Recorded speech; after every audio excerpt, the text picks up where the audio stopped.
Welcome to Devotionary, where we make the Bible accessible and applicable.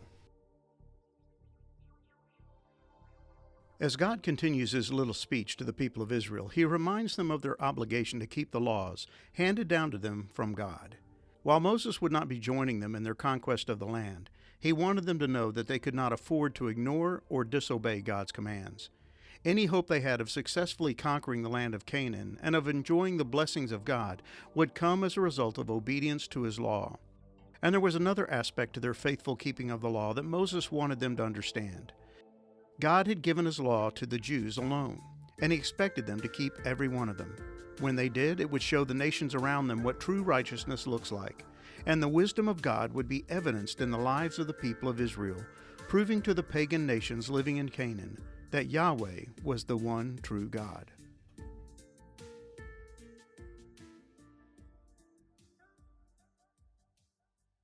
And now, O Israel, listen to the statutes and the rules that I am teaching you, and do them, that you may live, and go in and take possession of the land that the Lord, the God of your fathers, is giving you.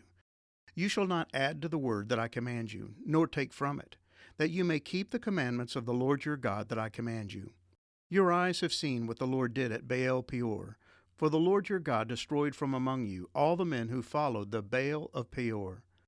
But you who held fast to the Lord your God are all alive today.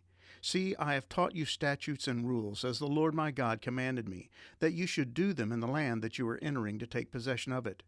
Keep them and do them, for that will be your wisdom and your understanding in the sight of the peoples, who when they hear all these statutes will say, Surely this great nation is a wise and understanding people. For what great nation is there that has a God so near to it as the Lord our God is to us, whenever we call upon him? And what great nation is there that has statutes and rules so righteous as all this law that I set before you today? Deuteronomy 4, verses 1 through 8. Moses would not be leading the people of Israel into the land of promise. With his little display of self-aggrandizement in the wilderness of Zin, Moses had angered God by attempting to steal glory from God. In his anger with the people of Israel, Moses had disobeyed God's commands and attempted to grandstand before the people, leaving them to believe that it was he who was supplying them with water. Moses was out to win the respect of the people, when he should have been leading the people to honor, glorify, and revere God. Yet in spite of the news that he would not be entering into the promised land along with the rest of the people, Moses didn't shirk his leadership responsibilities. He continued to perform the task assigned to him by God all those years ago in the land of Midian. While Moses had been caring for his father-in-law's flocks, God had appeared to him in the form of a burning bush, telling him, I have surely seen the affliction of my people who are in Egypt, and have heard their cry because of their taskmasters. I know their sufferings, and have come down to deliver them out of the hand of the Egyptians, and to bring them up out of that land to a good and broad land, a land flowing with milk and honey, to the place of the Canaanites, the Hittites, the Amorites, the Perizzites, the Hivites, and the Jebusites. And now, behold, the cry of the people of Israel has come to me, and I have also seen the oppression with which the Egyptians oppress them. Come, I will send you to Pharaoh, that you may bring my people, the children of Israel, out of Egypt. Exodus 3, verses 7 through 10. God was going to deliver the people of Israel from their captivity in Egypt, and he was going to use Moses to make it happen. But God's deliverance of his people would include a deliverance to, and not just from, something. I have observed you, and what has been done to you in Egypt, and I promise that I will bring you up out of the affliction of Egypt to the land of the Canaanites, the Hittites, the Amorites, the Perizzites, the Hivites, and the Jebusites, a land flowing with milk and honey. Exodus 3, verses 16 through 17. Now more than 4 decades later, the people had arrived at their final destination, the land of promise.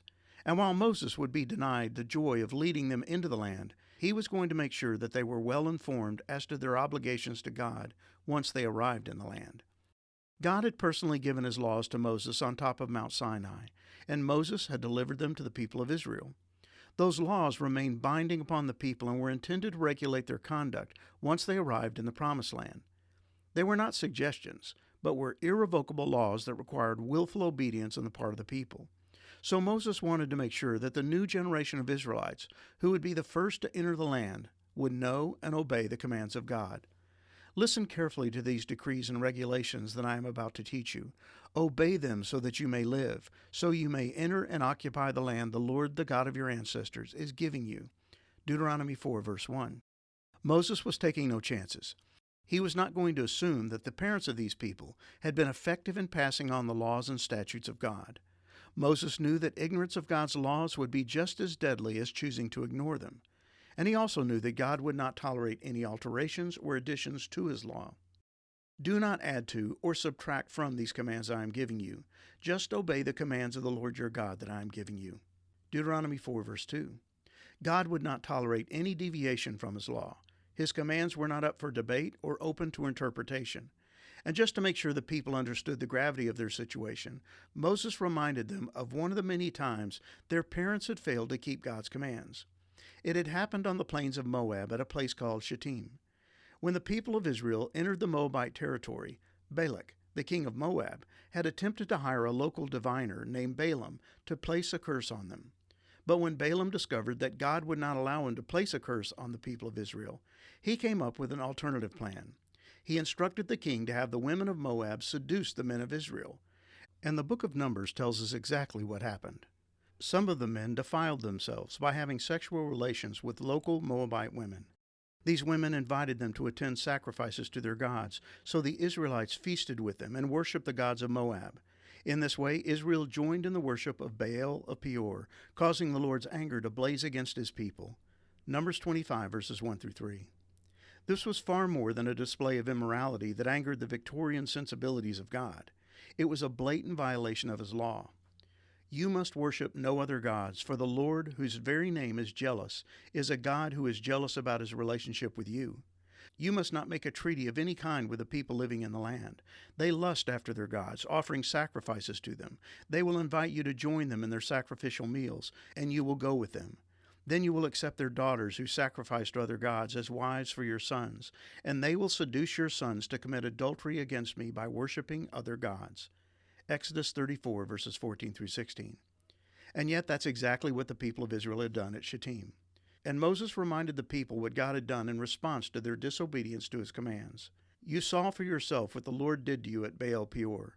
There the Lord your God destroyed everyone who had worshipped Baal, the god of Peor. Deuteronomy 4, verse 3. Those same laws still applied, and God was not going to allow his people to bend or break them without suffering the consequences for their disobedience. Moses knew that the abundance and fruitfulness of the land would mean nothing if the people refused to remain faithful to God.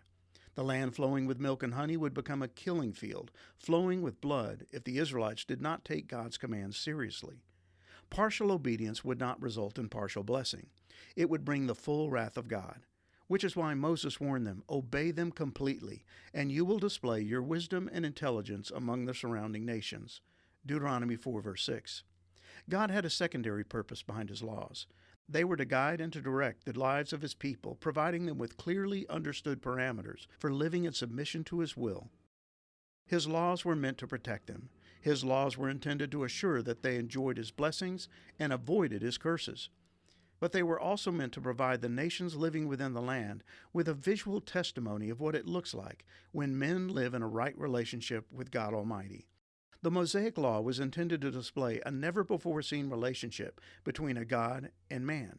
The pagan religions of the day featured a plethora of gods who were distant and, for the most part, invisible to their worshippers. Except for carved idols, these gods were nowhere to be seen, and the relationship between the worshippers and their chosen deity was a fickle one, with the people never knowing if their God was truly pleased with their behavior. Yet the God of Israel, while transcendent and all-powerful, had chosen to insert himself into the lives of his people, providing them with laws that regulated not only their behavior concerning him, but with one another. He wanted to influence every facet of their lives, providing them with righteous rules and regulations for every imaginable form of conduct. And as the people of Israel obeyed his laws, they would be displaying their wisdom and intelligence to the nations around them, a wisdom and intelligence that originated from God, not men. Moses knew that if the Israelites would obey God's commands, the pagan nations would be amazed at their wisdom. How wise and prudent are the people of this great nation. Deuteronomy 4, verse 6. But he wanted the Israelites to remember that it would not be their wisdom that set them apart, it would be their God. For what great nation has a God as near to them as the Lord our God is near to us whenever we call on him? And what great nation has decrees and regulation as righteous and fair as this body of instructions that I'm giving you today? Deuteronomy 4, verses 7 through 8. The very presence of God's law was proof of God's proximity. He was with them. He was intimately involved in their lives and cared about every detail concerning their conduct and character. Unlike the false gods of the nations who lived in the land of Canaan, Yahweh was real, and his relationship with his people was intended to be all-pervasive and highly personal. He was not a distant, disinterested deity, but a loving, caring God who longed to display his glory in the lives of his chosen people.